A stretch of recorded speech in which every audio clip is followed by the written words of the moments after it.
Hey guys, I'm an architecture student. This is going to be a tier list for the architecture of Stranger Things. I'll be ranking all the architecture throughout the story based off of its architectural design and how much that design itself contributes to the story. So let's look at the tiers. We got S tier, the best tier, Starchitect Things. This is for the masterpieces. It's an iconic piece of architecture for the story. A tier, I Want to Live Here. It's got strong architectural identity and also has like a pretty major story role. B tier fulfills its purpose. Good architecture, but limited conceptual depth. C tier, kind of boring. It's functional, does its job, but it has like very minimal architectural intent. D tier only exists for the sake of needing a place to film. I don't think I really need to explain that one. Let's start looking at the buildings. Starting off strong, we got the Starcourt Mall from season 3. This has to be everyone's favorite. I mean, I just love that 1980s suburban mega mall aesthetic. Compared to how dead malls are nowadays, this setting just makes me feel really good. It has so much bold colors, which are really awesome. The fountain in the middle, it's so lively. Everyone is like running around. There's actually people there compared to how it is just nowadays, just like old people walking around or people just working retail jobs for the sake of it. But it's essentially where all of season 3 takes place, so it's really important to that season. And there's also bonus points for the fact that it has the giant Russian base right underneath it. So it's definitely going to go into S tier. Next, we got Hawkins Middle School. There's honestly not much going on here. It does its job as a middle school, but it doesn't do anything more. I get that it's important for the kids in the earlier seasons, but you could replace this building with anything and nothing would change. So it's got to go into B tier for me. Fulfills its purpose. And we got the high school next. It's larger than the middle school, but it's just as generic. This one's also not as important to the story. It literally only exists because the series took too long to finish and the actors couldn't pass as middle schoolers anymore. So it's going to be going into C tier for me. Now we got Enzo's Restaurant. It's pretty shallow in terms of architecture, but the atmosphere looks pretty nice. And it's hyped up like throughout the entire series for such a long time. And it isn't until literally the final episode that we finally get to see a nice dinner there at the end. So it fulfills its purpose as a fancy restaurant. It's going in the B tier. Hawkins Police Department. It's a generic municipal building. I'd argue actually worse than generic. My own like town's police building is better than this. There's no spatial or symbolic intention behind it.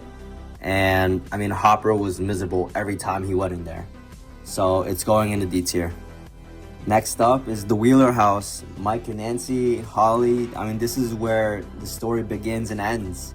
It's architecturally neutral, but I feel like that's why it works. It's like textbook suburban colonial design. And I feel like residential architecture, what makes that so special is because of the people who come and go inside the house.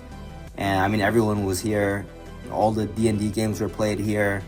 I mean, it's just so iconic for the story, and I feel like it's too important of a setting to be any lower than the A tier.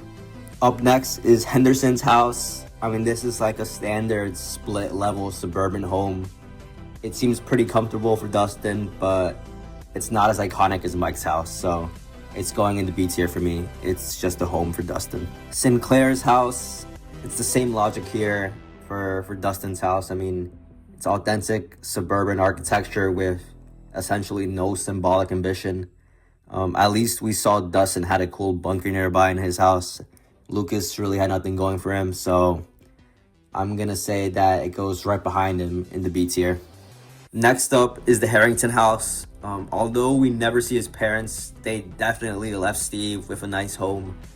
It's probably the nicest actual house in terms of living comfort. I mean, it's suburban architecture done correctly. It's got clean symmetry, visual order, status. They got a nice pool in the backyard.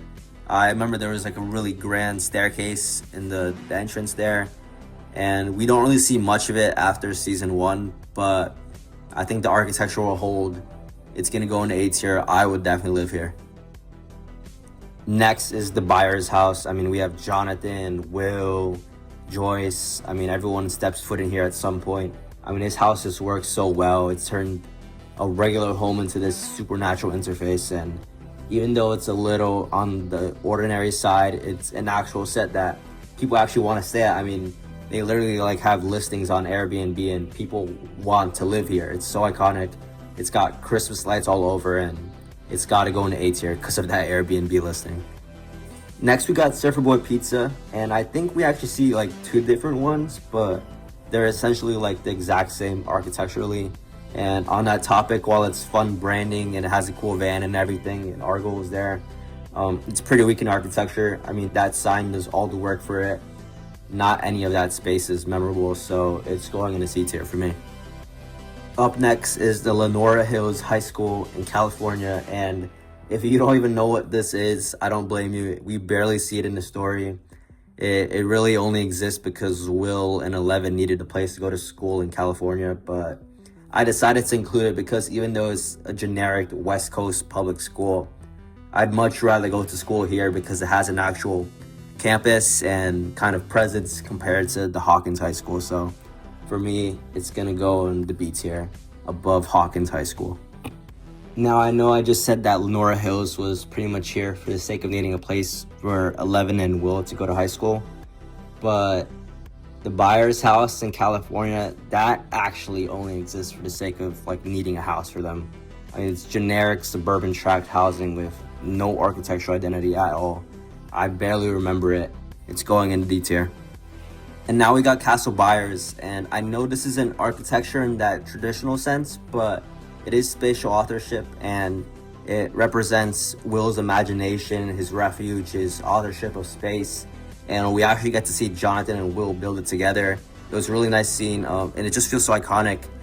Like I said about how people make residential architecture important, Will definitely gives life to this pile of wood logs and sticks until he eventually ends its life also. But I would actually want to live here. I mean, if I was a kid, I would love to run to the woods and just stay here for the night, and that's exactly what Will did, so it's going into A tier for me. Now we got Yuri's Warehouse from season 4, and I think it was intentionally like given this really dead, cold feeling in an architecture sense because of like the whole Russian thing or whatever, but it just feels so dead, and it's going in a D tier for me. This only existed because Hopper needed a warm place to be. Next, we got the Squawk, aka the Hawkins radio station. It's this industrial broadcast facility, but honestly, I really like it. I like the Squawk sign there. The interior had this really cool like glass center thing that Robin and Steve would do their radio shows at. And it's visually underdeveloped, but it does its job, and it's pretty important for season 5. So I'm gonna put it at the B tier. It does do its job as that radio station for Rock and Robin. Hawkins Lab is up next, and this really fulfilled its job in showing how architecture can take control. I mean, since the first episode all the way to the last, you can feel its power. It's got this Cold War modernism, this kind of brutalist like adjacency. There's the repetition, there's the windowless corridors. They removed the like human scale is kind of like removed on purpose. It just feels so big and grand, and the plan itself really enforces its power, and of course the fences too. Nothing about this building's design is accidental, even though it actually exists in real life.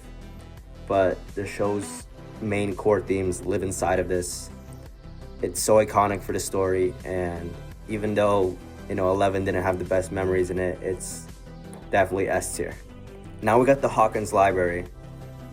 This one's pretty cool. I know like in Upside Down, it was like this main area where for some reason like the mind flare was and Will was like chilling there, but it's this neoclassical civic architecture. It feels monumental. It symbolizes that knowledge through its architecture. I mean, it really helps reinforce that power of knowledge through the library. So even though I can't live here, it's gonna be going into A tier for me. Hopper's trailer, it's really only getting points here for being next to the lake. Besides that, there was not much going on here, same as Max's trailer, so it's gonna go into C tier, kind of boring. Now we got Hopper's cabin, and I love this place. I mean, everyone loves it. It's also iconic for the story. It's this vernacular log cabin. It's comfortable, it's isolated, it does its job as a home for Eleven and Hopper.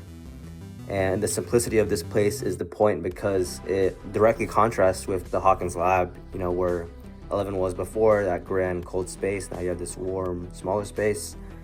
The space really supports the characters in it. It's honest architecture, but I think it's got to go in the A tier for me. I would live here, but it's hard because this is like so iconic for the story, but it just doesn't beat the rest of the other pieces of architecture in the S tier, so it's going at the top of the A tier for me. Now we got the Victor Creel house, and this is the only building in the show that's fully designed as a character. In the Victorian and Gothic revival form, the symmetry, the oppressive interiors, the verticality, it all allows this house to function as a character. I mean, it literally feels like this house is Vecna. Like, no one can live here besides Vecna, and this is the best piece of architecture in the show. It's even got its own Lego set that's like $200, but it's so cool. Has to be S tier. It's so iconic. It's like literally the main setting in season 4 and season 5, and we actually get to see like 3 different versions of it. We see like the one they see in present time, which is like destroyed, the one in the upside down, the one in Mr. What's Its Mind, where it's like perfect. This thing sells for like millions in real life. It's awesome. So this is without a doubt best piece of architecture in Stranger Things. S tier, top of the table. I wanted to include the upside down versions of these buildings, but that would literally be like double the amount of buildings and they'd all be in the exact same spot. So there was no point of that if you were wondering where the upside down is. But I will say all of upside down Hawkins should probably be in the S tier. I mean, obviously that's iconic too. But it just didn't feel that much different. But anyway, that's the video. Thank you guys for watching. If you want to see more tier lists, let me know. This was pretty fun. I was just thinking about it while watching Stranger Things. So goodbye, Stranger Things, and have a nice day, guys.